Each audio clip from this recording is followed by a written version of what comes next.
মৃত্যুর পরে কোরআন শরীফের সূরা তাওবার মধ্যে আছে আবু তালেবের মৃত্যুর পরেও নবী আবার আল্লাহর কাছে হাত তুলে বলছে, আল্লাহ আমার চাচাটারে মাফ করে দেন, আমার চাচা জাহান্নামের আগুনে জ্বলবে।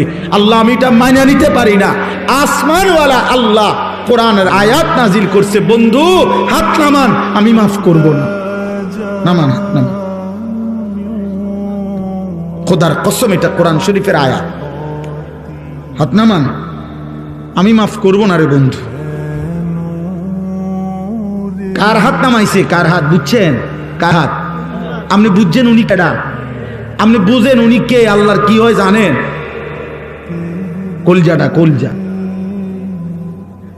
ওই মালিকের কলজার টুকরা এটা। তিনি মাহবুব, তিনি হাবিব, এই কায়নাতে এর চাইতে প্রিয় ওনার কে?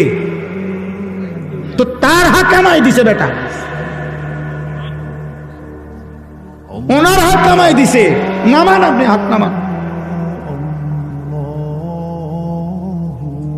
আপনি কে? আমি কে? বেশি খামখেয়ালি মনে করেন আপনার।